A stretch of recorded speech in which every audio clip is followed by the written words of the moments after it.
Hello everyone and a warm welcome to Achievers YouTube channel.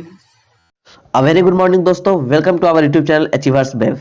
दोस्तों, हर दिन की बात ही आज भी हम आपके लिए सबसे पहले और सबसे बेहतरीन प्रश्नों के संकलन के साथ लेकर आए हैं आज का करंट अफेयर्स। आज है 25 नवंबर 2020 और हम बस कुछ ही देर में आज के विभिन्न महत्वपूर्ण करंट अफेयर्स के प्रश्नों को देखेंगे जो आपके आगे आने वाले एग्जाम्स के लिए बहुत ही महत्वपूर्ण होंगे।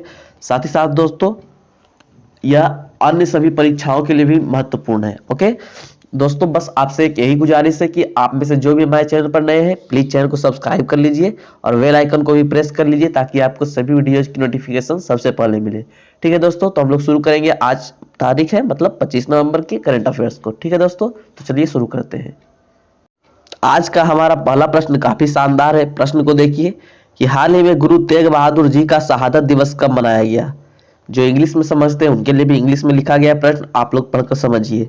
तो हाल ही में कब 24 नवंबर को गुरु तेग बहादुर जी का शहादत दिवस मनाया गया। गुरु तेग बहादुर जी कौन है? तो सिखों के 9वें गुरु हैं। सिखों के टोटल कितने हुए? सिखों के टोटल 10 गुरु हुए, उसमें 9वें नंबर के गुरु कौन है? गुरु तेग बहादुर जी। ठीक है, इनका जन्म जो है 1621 ईस्वी में हुआ था। कहाँ? अमृतसर में। और वे गुरु हरगोविंद के सबसे छोटे पुत्र भी थे। गुरु तेग बहादुर जी जो थे, इनके लगभग 150 भजनों का संकलन गुरु ग्रंथ साहिब में किया गया है। ठीक है, आप लोग गुरु ग्रंथ साहिब से वाकिफ होंगे। सिखों का सबसे पवित्र ग्रंथ है, उसमें इनके बहुत सारे भजनों को शामिल किया गया है। किनके? गुरु तेग बहादुर जी का। ठीक है, तो प्रत्येक वर्ष 24 नवंबर को इनका शहादत दिवस मनाया जाता है। ओके, तो आई होप आपको ये समझ में आया होगा। आप लोग याद रखिएगा। हम लोग दूसरे प्रश्न की ओर बढ़ते हैं।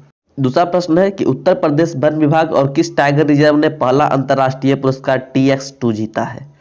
तो देखिए, पीलीभीत टाइगर रिजर्व। पीलीभीत का नाम आप लोगों ने वैसे सुना होगा, नहीं सुना है तो अब सुन लीजिए। पीलीभीत टाइगर रिजर्व ने एक अंतरराष्ट्रीय पुरस्कार है TX2, उसको जीता है। यह पुरस्कार इसलिए दिया जाता है क्योंकि आपने अपने टाइगर रिजर्व में बाघों की संख्या बहुत ज्यादा बढ़ा दी है। तो देखिए यह पुरस्कार इसको क्यों मिला, नीचे कुछ बातें लिखी हुई है, आप उससे समझ जाइएगा। पीलीभीत टाइगर रिजर्व और उत्तर प्रदेश वन विभाग ने पहला अंतरराष्ट्रीय पुरस्कार TX2 जीता। पीलीभीत टाइगर रिजर्व को 4 वर्षों में बाघों की संख्या दोगुना करने के लिए सम्मानित किया गया। ठीक है, लक्ष्य ये था कि 10 साल में संख्या को दोगुना करना था, लेकिन यह 4 वर्ष में ही बाघों की संख्या को दोगुना कर दिया। तो इसलिए यह अवार्ड पीलीभीत टाइगर रिजर्व को मिला। और जब पीलीभीत की बात आई है तो एक बात आपको बता देना चाहिए, बता दूं ना, पीलीभीत आप लोग इससे वाकिफ होंगे। पीलीभीत से ही गोमत लेक है जगह, और वहीं से गोमती नदी निकलती है जो मैदानी से निकलने वाली एक पहली नदी है। ठीक है, तो आप लोग याद रखिएगा, मैदान क्षेत्र से निकलने वाली पहली नदी कौन है? गोमती नदी, जो गोमत ताल से निकलती है वह पीलीभीत में ही है। ओके दोस्तों, तो आपको ये सारी बातें याद रखना है। ठीक है, अब हम अगले प्रश्न को देखेंगे कि 23 नवंबर 2020 और 27 नवंबर 2020 के बीच एविएशन अवेयरनेस वीक की शुरुआत निम्नलिखित में से किसके द्वारा की गई। तो इसकी शुरुआत एयरपोर्ट अथॉरिटी ऑफ इंडिया के द्वारा की गई। यह क्या है? एविएशन अवेयरनेस वीक की शुरुआत क्यों की गई, यह बातें आपको इधर से समझ में आएगी कि विमानन सुरक्षा पर जागरूकता बढ़ाने के लिए विमानन जागरूकता सप्ताह मनाया जाता है। एविएशन अवेयरनेस वीक का हिंदी है विमानन जागरूकता सप्ताह। ठीक है, और यह सप्ताह सभी एयरपोर्ट्स और एयरपोर्ट अथॉरिटी ऑफ इंडिया द्वारा प्रबंधित स्थानों पर भी मनाया जाता है। ओके, तो आपको याद रखना है कि एयरपोर्ट अथॉरिटी ऑफ इंडिया द्वारा प्रत्येक वर्ष 23 नवंबर 2020 और 27 नवंबर 2020 के बीच एविएशन अवेयरनेस वीक की शुरुआत की जाती है। ठीक है, इसे मनाया जाता है। ओके दोस्तों, अब अगले प्रश्न को देखेंगे कि एक गंभीर चक्रवाती तूफान चक्रवात निबार 25 नवंबर को किस राज्य और केंद्र शासित प्रदेश के तटों से पार होने की उम्मीद है। देखिए, चक्रवात का मौसम हमेशा बनते रहता है, जब कभी लो प्रेशर होता है कभी हाई प्रेशर होता है, इस कारण समुद्र में चक्रवात आते रहते हैं। ठीक है, तो अभी हाल फिलहाल में तमिलनाडु और पुडुचेरी वाले एरिया में, अब तमिलनाडु और पुडुचेरी वाले एरिया में आएंगे तो इसका मतलब क्या है, किस में आएंगे बताइए आप लोग। हाँ, बे ऑफ बंगाल में आएंगे। बहुत सही, तो बे ऑफ बंगाल में ये आने वाले हैं। चक्रवात का नाम आप लोगों को याद रखना बहुत ही महत्वपूर्ण है। चक्रवात का नाम है चक्रवात निवार, और इस उम्मीद है कि ये जो चक्रवात निवार है आज ही लैंडफॉल करेगा किधर, तमिलनाडु और पुडुचेरी में। ठीक है, तो नाम आप लोग को एकदम याद रखने की जरूरत है, चक्रवात निवार है और तमिलनाडु और पुडुचेरी में ये आज लैंडफॉल करेगा। ठीक है दोस्तों, तब अगले प्रश्न को देखेंगे। अभी हाल फिलहाल में एमी अवार्ड के बारे में दिया गया, एमी अवार्ड मिला है बहुत सारे लोगों को। तो देखिए प्रश्न है कि who won the international Emmy award 2020 for best actor, मतलब बेहतरीन अभिनेता के लिए अंतरराष्ट्रीय एमी पुरस्कार 2020 किसने जीता। तो विल्ली वेराट, आप लोगों ने इनका नाम अवश्य सुना होगा, नहीं सुना है तो अब सुनिए क्योंकि महत्वपूर्ण है और आगे आने वाले एग्जाम्स में जरूर इससे प्रश्न बनेंगे। एमी पुरस्कार मिलता है हर एक वर्ष, जिस तरह से भारत में फिल्म फेयर मिलता है उसी तरह से एमी अवार्ड मिलता है। देखिए किस फिल्म के लिए मिला है, ये 48th इंटरनेशनल एमी अवार्ड्स था। रिस्पॉन्सिबल चाइल्ड यूके का एक फिल्म था, इसके लिए इनको यह पुरस्कार मिला है, बिल्ली बैरट को, ठीक है। और देखिए यह प्रश्न आपके लिए और महत्वपूर्ण बनेगा। क्या प्रश्न को एक बार मैं बता देता हूं तब आपको समझ आएगा। इंडियन एक्टर अर्जुन माथुर है, ठीक है। अर्जुन माथुर को भी नॉमिनेट किया गया था इस कैटेगरी में। किसके लिए? प्राइम वीडियो पर एक वेब सीरीज आया था, सॉरी एक फिल्म आया था मेड इन हेवन, उसके लिए, ठीक है। तो ये आपसे प्रश्न पूछा जा सकता है कि एमी अवार्ड्स के लिए किस भारतीय अभिनेता को या किस फिल्म को नॉमिनेट किया गया था बेस्ट एक्टर के लिए या बेस्ट फिल्म के लिए। तो made in heaven, okay, actor का नाम है अर्जुन माथुर, ठीक है। आप लोग याद रखिएगा, इसे नोट डाउन कर लीजिए कॉपी में, बहुत ही महत्वपूर्ण है। और लेकिन जब इंटरनेशनल स्तर पर सबसे पूछेगा कि 2020 का अवार्ड किसने जीता एमी वाला, तो बिल्ली बैरट, ठीक है। आई थिंक दोस्तों आपको समझ आया होगा, आप लोग याद रखिएगा। और छठे प्रश्न को हम लोग देखेंगे कि आदित्य विक्रम बिरला कला शिखर पुरस्कार किसे दिया गया है। इधर हाल फिलहाल में नसीरुद्दीन शाह को आदित्य विक्रम बिरला कला शिखर पुरस्कार दिया गया है। अब देखिए ये पुरस्कार है, बस आपको याद रखना, इसमें ज़्यादा डिटेलिंग की जरूरत है नहीं, क्या डिटेलिंग किया जाए। और हाँ, 2020 में जितने भी महत्वपूर्ण अवार्ड्स और ऑनर्स दिए गए हैं उसका वीडियो है हमारे चैनल पर अवेलेबल, आप प्लीज जाकर उसे देखिए, बहुत ही महत्वपूर्ण है आपके लिए। और इससे संबंधित प्रश्न तो जरूर बनते ही हैं, ठीक है दोस्तों। उस वीडियो को भी आप लोग देखिएगा, लेकिन इसके बाद पहले हम इस वीडियो को देखेंगे, ओके। तो अब सातवें प्रश्न को देखेंगे। छठा प्रश्न में ज्यादा कुछ डिटेलिंग करने की जरूरत थी नहीं। सातवां प्रश्न है कि my 70 year journey as a journalist नामक पुस्तक किसने लिखी है। तो प्रेम प्रकाश जी ने लिखी है। पुस्तक का नाम आप लोग याद रखिएगा, my 70 year journey as a journalist, ठीक है। मतलब इनका जर्नलिस्ट में 17 साल का समय पार हो चुका है, इसलिए इन्होंने यह पुस्तक लिखा है, ओके। अब अगले प्रश्न को देखेंगे, आठवें प्रश्न को, कि 1300 साल पुराना भगवान विष्णु मंदिर पाकिस्तान के किस जिले में खोजा गया है। आप तो 1947 के बाद में मान लीजिए आप बन गए एक मुस्लिम राष्ट्र, लेकिन पहले तो हम सब एक ही थे। क्या भारत पाकिस्तान तो पहले ही था, तो उधर भी हिंदू लोग रहा करते थे। तो इसीलिए आपको बराबर न्यूज मिलते रहता होगा कि पाकिस्तान में इस जिले में इसकी मूर्ति मिली या इस जिले में ये मंदिर मिला। तो इसी कड़ी में इधर हाल फिलहाल में फिर से खुदाई हुआ था और एक और मंदिर मिला था। मंदिर का नाम क्या है? भगवान विष्णु का यह मंदिर है। और यह बताया जा रहा है कि 1300 साल पुराना है और यह पाकिस्तान के स्वात जिले में खोजा गया है, ठीक है। किस जिले में? पाकिस्तान के स्वात जिले में 1300 साल पुराना भगवान विष्णु का मंदिर है, ओके। तो आप लोग को याद रखने की जरूरत है, जिला का नाम बहुत ही महत्वपूर्ण है, क्या है? स्वात जिला, क्या है? स्वात जिला, ठीक है दोस्तों, तो याद रखिएगा। 9वें प्रश्न को देखिए, किस देश ने घरेलू कार्य में विश्व की पहली कोविड-19 स्व परीक्षण किट को मंजूरी दी है। स्व परीक्षण किट मतलब सेल्फ टेस्ट किट को मंजूरी दी है, ओके।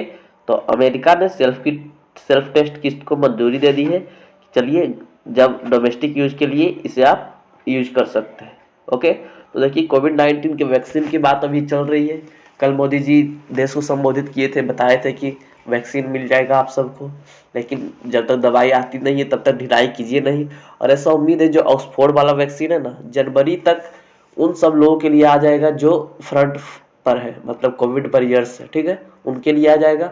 और हम सब लोगों के लिए, मतलब आम लोगों के लिए अप्रैल मई तक वैक्सीन आ जाएगी, जिसकी कीमत तो पहले 1000 बताई जा रही थी, लेकिन अब लगता है 250 रुपये के आसपास होगी, जैसा कि न्यूज आ रहा था। अब देखिए जो भी होगा आपको पता चलेगा ही। ये अच्छी बात है कि वैक्सीन जल्द आएगी। अब जितना जल्द आ जाए हम सब के लिए उतना बेहतर है, क्योंकि हम सब नॉर्मल लाइफ चाहते हैं, ओके। तो अब देखिए बात हो रही थी कोविड-19 और स्व परीक्षण किट के बारे में और अमेरिका के बारे में। तो अमेरिका की कुछ बातें जानिए आप लोग। ये अमेरिका वाशिंगटन डीसी इसका कैपिटल है, लार्जेस्ट सिटी न्यूयॉर्क सिटी है। प्रेसिडेंट डोनाल्ड ट्रंप जी है, लेकिन ये कुछ दिन में चेंज हो जाएंगे। वाइस प्रेसिडेंट माइक पेंस है, ये भी कुछ दिन में चेंज हो जाएंगे। लेजिस्लेचर कांग्रेस है, अपर हाउस सीनेट है, ठीक है। Lower house house of representative है और करेंसी जो है यूएस डॉलर है। आप लोग यूएसए के मैप से वाकिफ हो गए। मैं बस थोड़ा सा एक पॉइंट इस मैप में बताऊंगा। ये जो सीमा रेखा है ना, यूएसए और कनाडा के बीच का जो ये सीमा रेखा है, यह विश्व की सबसे लंबी स्थलीय सीमा रेखा है, ठीक है। और देखिए सीधा भी है, ये जो है 49 डिग्री नॉर्थ अक्षांश पर है, ओके, 49 डिग्री नॉर्थ अक्षांश पर।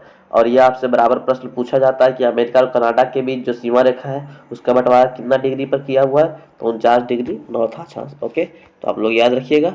अब हम लोग चलेंगे अगले प्रश्न की ओर। अगला प्रश्न है कि किस राज्य ने 2000 नए गौ आश्रयों का निर्माण करने की घोषणा की है। गौ आश्रय का मतलब काउ शेल्टर का। तो मध्य प्रदेश ने हाल फिलहाल में गौ आश्रयों के निर्माण करने की घोषणा की है। मध्य प्रदेश इधर हाल फिलहाल न्यूज में इसलिए भी था कि इसने काऊ कैबिनेट बनाया था, गाय के लिए कैबिनेट बनाया था, आपको याद होगा। तो मध्य प्रदेश इधर बहुत न्यूज में रहता है। ओके, तो कोई बात नहीं, बढ़िया बात है, बढ़िया बढ़िया काम आप करते रहिए। तो मध्य प्रदेश हाल फिलहाल में एक और काम किया है क्या कि 2000 नए गौ आश्रयों का निर्माण करेगा, इसकी घोषणा की है। बहुत ही बेहतरीन बात है। मध्य प्रदेश के बारे में थोड़ा सा हम जानते हैं। मध्य प्रदेश का कैपिटल है भोपाल, लार्जेस्ट सिटी इंदौर है, governor Anandiben Patel, chief minister Shivraj Singh Chouhan, Vidhan Sabha 230, area wise rank है सेकेंड, पॉपुलेशन वाइज रैंक है फिफ्थ, लोकसभा में 29 सीट है, राज्यसभा में 11 सीट है। मोस्ट इंपोर्टेंट नेशनल पार्क, इसमें बहुत सारे इंपोर्टेंट नेशनल पार्क है, सभी आपके लिए महत्वपूर्ण है, सभी आपसे पूछा जाता है एग्जाम्स में। Bandhavgarh national park, Kanha, Madhav, Mandla fossils, Van Vihar, Panna, Pench, Sanjay, Satpura, Ghughua, fossil, मतलब बहुत सारे नेशनल पार्क है जो आपके लिए पूछे जाते हैं और आपके परीक्षा में अवश्य पूछे जाते हैं। Dinosaur national park. ओके, बाकी मध्य प्रदेश का क्या स्टैंडिंग से बिहार के इंडिया के मैप में, ये आप आसानी से देखकर समझ सकते हैं। और यदि नहीं देखकर समझना है तो यहाँ पर लिखा हुआ है, सारी बातें आप लोग देखकर पढ़ लीजिए। ओके, हम अगले प्रश्न की ओर चलेंगे क्योंकि इधर रोज न्यूज में रहता है मध्य प्रदेश। उत्तर पूर्व का पहला गाय अस्पताल का उद्घाटन कहाँ किया गया है? मतलब नॉर्थ ईस्ट के राज्यों में सबसे पहला गाय अस्पताल का उद्घाटन कहाँ किया गया है? तो यह असम में किया गया है। ठीक है, असम में पहली बार जो एक काउ शेल्टर था असम में ना, उसी को गाय अस्पताल में बना दिया गया है और नॉर्थ ईस्ट का यह पहला गाय हॉस्पिटल है। ओके, अब असम की बात आई है, असम भी बराबर न्यूज में इधर रह रहा है। असम की राजधानी दिसपुर है, लार्जेस्ट सिटी इसका गुवाहाटी है, इसमें 33 जिले हैं, राज्यसभा में 7 सीटें हैं, लोकसभा में 14 सीटें हैं। इसके नेशनल पार्क को जानिए। इसके national park Dibru Saikhowa national park है, काजीरंगा नेशनल पार्क है, मानस नेशनल पार्क है और ओरांग नेशनल पार्क है। बाकी असम सभी राज्यों से टच करता है, नॉर्थ ईस्ट के जितने राज्य सबसे अपना बाउंड्री शेयर करता है। असम, मेघालय, मणिपुर, मिजोरम, त्रिपुरा, नागालैंड, अरुणाचल प्रदेश और एक वेस्ट बंगाल, मतलब 6 राज्यों से अपनी बाउंड्री शेयर करता है। ओके, अब देखिए 12वें प्रश्न को कि भारत सरकार ने 24 नवंबर 2020 को कितने मोबाइल ऐप ब्लॉक कर दिए हैं? तो 43। एक बार फिर से इसने 43 मोबाइल ऐप को ब्लॉक कर दिए हैं। कौन कौन मोबाइल ऐप थे इसमें? इसमें अली एक्सप्रेस, अली पे, कैम कार्ड, बीडेट और टोवेबो लाइव सहित 43 मोबाइल ऐप। इसमें स्मैक वीडियो भी है। ठीक है, स्मैक वीडियो जिसे आप लोग बहुत यूज करते हैं ना, वो भी एक है, इसे भी बैन कर दिया गया है। मोदी जी बहुत बढ़िया काम कर रहे हैं, देख रहे हैं कि जो वीडियो ऐप बहुत ज़्यादा चल रहा है उसे ही बैन कर दिया करते हैं, लेकिन वो सब चाइनीज था इसलिए बैन किया गया है। और किस लिए बैन किया गया है? बताया गया है कि इन सारे ऐप से भारत की सुरक्षा के लिए खतरा है। ओके, तो आप लोग याद रखिएगा। अब अगले प्रश्न को देखेंगे कि क्रिस श्रृंखला ने 48वें अंतर्राष्ट्रीय एमी अवार्ड में सर्वश्रेष्ठ ड्रामा सीरीज का पुरस्कार जीता। अभी एमी अवार्ड मिला, मैंने आपको बेस्ट एक्टर का अवार्ड किन्हें मिला था ये बातें बताई, उसमें इंडिया के कोई एक्टर थे उनको नॉमिनेट किया गया था ये बात मैंने बताई। ठीक है, अब देखिए है कि अंतर्राष्ट्रीय एमी में सबसे ड्रामा सीरीज का पुरस्कार जीता एक इंडियन वेब सीरीज, मतलब सबसे बेहतरीन वेब सीरीज का पुरस्कार किसे मिला है? तो दिल्ली क्राइम को मिला है। ओके, नहीं, मिर्जापुर को नहीं मिला है या किसी को नहीं मिला है, मेड इन हेवन, असुर इसे नहीं मिला है, फॉर मोर शॉर्ट्स प्लीज इसे नहीं मिला है, दिल्ली क्राइम को मिला है। दिल्ली क्राइम क्या है? 2012 में जो गैंगरेप हुआ था दिल्ली में, उस पर बेस्ड ये कहानी है और उसी को सबसे ड्रामा सीरीज का पुरस्कार मिला है एमी अवार्ड 2020 में। ठीक है, तो आप लोग को याद रखने की जरूरत है। अब हम लोग अगले प्रश्न को देखेंगे कि निम्नलिखित में से किसे ICC player of the decade award के लिए नॉमिनेट किया गया है? तो विराट कोहली को नॉमिनेट किया गया, किस लिए? ICC player of the decade के लिए, क्योंकि 2010 से 2020 के बीच, अब 2020 खत्म होने वाला है तो आईसीसी नॉमिनेट हो रहा है, आईसीसी सभी अपने अवार्डों के लिए नॉमिनेट करते जा रहा है। तो विराट कोहली को player of the decade award के लिए नॉमिनेट किया गया है, किसके साथ? रविचंद्रन अश्विन के साथ। रविचंद्रन अश्विन को आप लोग जानते होंगे, जी हाँ, स्पिनर है, उनके साथ। ओके, अब अगले प्रश्न को देखिए, 15वें प्रश्न को, निम्नलिखित में से किसे ODI player of the decade award के लिए नॉमिनेट नहीं किया गया है? तो MS Dhoni, Kumar Sangakkara, AB de Villiers को किया गया है, स्टीव स्मिथ को इस अवार्ड के लिए नॉमिनेट नहीं किया गया है। किस लिए? ODI player of the decade. आप लोग याद रखिएगा कि यह अवार्ड 2010 से 2020 के बीच के परफॉर्मेंस के लिए है। ठीक है, देखिए किनको किनको किया गया है, एक नज़र आप डाल लीजिए उस पर कि इंडिया के एमएस धोनी, विराट कोहली और रोहित शर्मा, श्रीलंका के लसिथ मलिंगा और कुमार संगकारा को, ठीक है, ऑस्ट्रेलिया के मिचेल स्टार्क और साउथ अफ्रीका के एबी डिविलियर्स को ODI player of the decade award के लिए नॉमिनेट किया गया है। अब देखिए किन्हें मिलता है, ये बातें आपको कुछ दिन में पता चलेगी। ओके, आप लोग को बहुत सारी बात समझ आई होगी। अब हम लोग देखेंगे उस प्रश्न को जो आपसे कल पूछा गया था, मतलब question of the last day, कि आईसीसी द्वारा जारी एक नए नियम के अनुसार अंतर्राष्ट्रीय क्रिकेट मैच खेलने के लिए न्यूनतम उम्र क्या होनी चाहिए। तो इसकी न्यूनतम उम्र 15 साल होनी चाहिए। और एक साथ साथ ये भी पूछा गया था कि सचिन तेंदुलकर कितने वर्ष की एज में डेब्यू किए थे। ठीक है, तो देखिए 2 लोगों का उत्तर लिया गया क्योंकि कोई एक पूरा उत्तर दिए नहीं है। Answer of the day minimum age 15 साल था और सचिन 16 साल के एज में अपने करियर को स्टार्ट किए। एक इनका आंसर था दीक्षा जी का और एक आंसर रियांजली का भी था जो बेहतरीन था। आंसर ऑफ द डे इनके बारे में भी था। ये आईसीसी के बारे में बहुत सारी बातें बताया कि फाउंडर इसका कब किया गया, इसका हेडक्वार्टर कहाँ है, इसका चेयरमैन कौन है, इसका सीईओ कौन है। तो आप लोगों को आगे आने वाली सभी परीक्षाओं के लिए बहुत बहुत शुभाशीष। आप लोग बढ़िया से तैयारी कीजिए, बढ़िया से परीक्षा में परफॉर्म कीजिए और जल्दी से जल्दी कोई जॉब पाइए और हम सबको प्राउड फील करवाइए। ठीक है, तो आप लोग हमेशा ऐसे ही उत्तर देते रहिए। और जो आप लोग सुन रहे हैं आपसे भी ये गुजारिश है कि कम से कम आप लोग भी कमेंट कर दिया कीजिए ताकि आप लोग भी इधर आ सको। ठीक है, अभी उतनी ठंड आई नहीं है कि आप सबका हाथ कांप रहा है कमेंट करने से। चलिए भाई कमेंट कीजिए। कमेंट क्या करना है, बस क्वेश्चन ऑफ द डे जो है उसका आप लोग कमेंट कीजिए कि 23 नवंबर 2020 को केंद्रीय सूचना प्रौद्योगिकी मंत्री श्री रविशंकर प्रसाद ने किस एप्लीकेशन का इंटरनेशनल वर्जन लॉन्च किया। ठीक है, किस एप्लीकेशन का इंटरनेशनल वर्जन लॉन्च किया है, ये चारों ऑप्शन है। अब आपको क्या करना है, बस कमेंट करके जवाब देना है। आप लोग निठल्ले हो गए हैं, प्लीज जवाब दिया कीजिए। जवाब देने में आपका क्या हर्ज है। यदि आपको पता नहीं है तो कहीं से सर्च कीजिए गूगल, ओके गूगल इस प्रश्न का उत्तर बताओ, तब गूगल आपको इस प्रश्न का उत्तर बता देगा और आप लोग कमेंट कर दीजिएगा। ओके, तो ठीक है दोस्तों, ये था हमारा आज का सेशन। आई होप आपको बढ़िया लगा होगा। यदि बढ़िया लगा है तो प्लीज वीडियो को लाइक कर दीजिए और वीडियो के अंत तक बने रहने के लिए आपका बहुत बहुत धन्यवाद। मिलता हूं आपसे अगले दिन अगले करंट अफेयर्स के वीडियो में। तब तक के लिए अपना ख्याल रखिएगा, घर पर रहिएगा। ये याद रखनी है बात कि जब तक दवाई नहीं तब तक भिलाई नहीं। ठीक है दोस्तों, जय हिंद, शिवम साइनिंग ऑफ।